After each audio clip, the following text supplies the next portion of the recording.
सुबह से ही सुधा की माँ कांता जी बहुत खुश थीं कि आज उनके कलेजे की कौर वापस घर आएगी। वो सुबह से ही पकवान बनाने में जुटी हुई थी। उसकी पसंद का सारा खाना बना दिया और पलके बिछाकर उसका इंतजार करने लगी। अभी तक भी नहीं आई। वो बरामदे में बेचैनी से चहलकदमी करने लगी। सवेरे 11 बजने को हैं। उसने तो 10 बजे को बोला था। फोन भी लगा रही थी पर फोन लगा नहीं। अब उनकी चिंता बढ़ने लगी। वो उदास हो गई। तभी प्यारी सी आवाज उनके दिल में उतर गई। माँ, कहाँ हो? मैं आ गई हूँ। उन्होंने जैसे ही पीछे मुड़कर देखा, उसने उन्हें बाहों में कस लिया। बेटी के सिर पर हाथ फेरकर वो उसे चूमने लगी और आशीर्वाद दिया। सातों सुख मिले, दूधो नहाओ पूतो फलो। और उसकी बलाएं लेने लगी। फिर उनकी नजरें जमाई बाबू को ढूंढने लगी। दीपक जी नहीं आए? माँ, उनके साथी तो आई हूँ। वो बाहर आंगन में अम्मा के पास बैठे हैं। और वो उन्हें खींचकर बाहर ले गई। दीपक ने उन्हें पांव छुए और आशीर्वाद दिया। सुधा के चेहरे की चमक बता रही थी उसे बहुत ही अच्छा ससुराल मिला है। अभी 3 दिन पहले ही तो मेहता जी ने अपनी लाडली को विदा किया था। उसके जाते ही घर सुना सुना हो गया। लेकिन एक उम्मीद थी कि वो पग फेरे पर आएगी। लाल साड़ी, सोने के जेवर और सिंदूर चूड़ियों से सजी उनकी बेटी बहुत ही सुंदर लग रही थी। वो फटाफट रसोई में गई और राई नमक ले आई।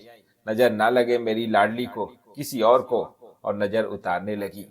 शादी में सब मेहमान जा चुके थे। केवल सुधा की बुआ रमा जी रुकी थी। रमा जी की 3 बेटियां थीं। वो इसी दुख से दुखी रहती थी कि 3 बेटियां की शादी करनी होगी और इसे करना बड़ा भारी काम होगा, बड़ा खर्चा होगा। वो अक्सर कांता जी से यही कहती थी, भाभी, तुम बड़ी किस्मत वाली हो जो एक ही बेटी है। हमारी सुधा भी किस्मत वाली है, वरना 3 बहनें होती तो इसकी शादी इतने धूमधाम से नहीं होती। आखिर सारा धन एक पर तो नहीं लुटा देते। कांता जी को अपनी ननद की यही बातें अच्छी नहीं लगती थी। उनका मानना था कि हर लड़की अपना भाग्य लेकर आती है। जरूरी नहीं है कि जिनके एक बेटी हो और वो किस्मत वाली हो, और जिनके एक से ज्यादा बेटी हो वो भाग्यहीन हो। सबको अपनी किस्मत से ही मिलता है। कांता जी रसोई में गई और भोजन परोसने की तैयारी करने लगी। सुधा की पसंद का बना था तो वे चटखारे लेकर खा रही थी। वो अपनी बेटी को निहार रही थी। आखिर कितनी सी देर के लिए आई है, अभी शाम को चली जाएगी। फिर माँ के हाथ के खाने के लिए तरसी जाएगी। खातिरदारी में दोपहर हो गई। सुधा से मिलने पड़ोस की सहेलियां भी आ गई। आसपास की चाची काकी भी आशीर्वाद दे गई। शाम होते ही उसके जाने का समय हो गया। अब कांता जी का दिल टूटने लगा। उन्होंने भारी मन से बेटी को विदाई दी। सुधा के जाते ही फूट फूट कर रोने लगी तो रमा जी ने आकर गले लगाया। भाभी, बेटियां तो होते ही हैं जाने के लिए। तुमने तो एक को विदा किया है, मुझे तो 3 को विदा करना है। मेरा सोचो क्या हाल होगा। कांता जी थोड़ी शांत हुई और अपने काम पर लग गई। रमा जी थोड़े दिन वहीं रुक गई ताकि भाभी का मन लगा रहेगा। अगले दिन कांता जी मेहता जी से बोली, आज सुधा से फोन पर बात नहीं हुई। मैं सुबह से फोन लगा रही हूँ। दीपक जी भी फोन बार बार काट रहे हैं। मुझे तो कुछ समझ नहीं आ रहा है। अरे तुम बेकार ही चिंता करती हो। अभी नई नई शादी हुई है, जरूरी नहीं है कि रोज ही फोन पर बात हो। अब उसकी शादी हो गई है, नया घर, नए लोगों के साथ रहेगी तो उन्हें समय भी देना होगा। मेहता जी ने अपनी पत्नी को समझाया। कांता जी ने ठंडी आहें भरी और अपनी काम पर लग गई। दिन भर रमा जी साथ रहती तो उनका मन लगा रहता था। अगले दिन सुबह सुबह सुधा का फोन आया। वो भर्राई आवाज में बोली, पापा, ये लोग कार की मांग कर रहे हैं। दीपक मुझसे ढंग से बात भी नहीं कर रहे हैं। यहाँ सभी मुझे प्रताड़ित कर रहे हैं। कह रहे हैं कि एक ही बेटी है, कम से कम कार तो देनी चाहिए। अपने घर से कार भी नहीं लेकर आई। हमने तो एक ही बेटी है, यही देखकर शादी की थी। ये सुनकर मेहता जी के कान सुन रह गए। उन्हें तो अच्छा से देखभाल कर रिश्ता किया था। दीपक की खुद की इतनी अच्छी नौकरी थी। कार की बात तो उन्होंने यूं ही कही थी, पर उसके ससुराल वाले इतने गंभीर हो जाएंगे ये सोचा नहीं था। फिर अभी इतना दहेज तो पहले ही दिया है। सुधा के ससुराल वालों को देने में कुछ भी कमी नहीं रखी थी। अब तो बेटी ब्याह दी, यही मांग वो शादी के पहले करते या शादी के समय करते तो वो रिश्ता तोड़ देते। ये सब सुनकर कांता जी भी भौचक्की रह गई। सुधा के ससुराल वाले बहुत पैसे वाले थे। उन्होंने उसे पसंद करके आगे होकर रिश्ता भेजा था। अच्छा पैसा और लड़का देखकर उन्होंने हाँ कर दी।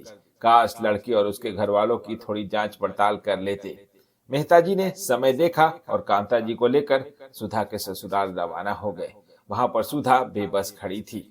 मेहता जी की बेटी का हाल देखकर मेहता जी का बेटी का हाल देखकर दिल भर आया। जमाई जी, आप तो पढ़े लिखे हैं, आप भी दहेज की मांग कर रहे हो? हमने तो पहले ही इतना दिया है, हमें आपसे ये उम्मीद नहीं थी। तभी दीपक चिढ़ गया। एक तो आप बिना बुलाए हमारे घर आए हो और ऊपर से इतना ज्ञान दे रहे हो। एक ही बेटी है तो आप खुद समझदार हो, आपको अपनी बेटी की जरूरत का ध्यान रखना चाहिए। मुझे तो शर्म आती है कि मुझे आपसे कार मांगनी पड़ रही है। अब मैं दोस्तों और रिश्तेदारों को क्या मुंह दिखाऊंगा कि मेरे ससुर ने एक कार भी नहीं दी। मुझे लगा आप पग फेरे पर कार उपहार में देंगे, पर आपने तो हमें बहुत निराश किया है। अपने पापा का इस तरह से अपमान सुधा को बर्दाश्त न हुआ। वो अपने कमरे में गई, अपना सभी सामान पैक किया और बोली, पापा चलिए अपने घर चलते हैं, मुझे इस इंसान के साथ नहीं रहना है।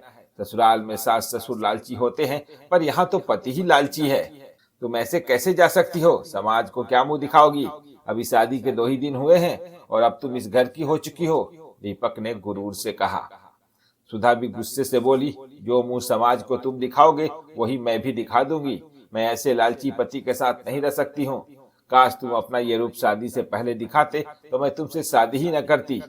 कार तो तुम्हें कभी नहीं मिलेगी और तलाक के पेपर जल्दी ही मिल जाएंगे। मैं भी पढ़ी लिखी हूँ, तुम्हारी ये प्रताड़ना कभी नहीं सहूंगी।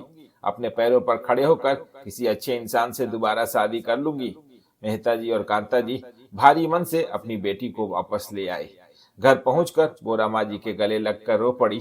जीजी, जरूरी नहीं है ये एक बेटी हो वो किस्मत वाली हो। आपके चाहे 3 बेटियां हैं, पर सब अपना भाग्य लेकर आती हैं। दुख एक बेटी वाले पर भी पड़ता है और जिसके घर में एक से ज्यादा बेटियां होती हैं वो भी सुख पाती हैं।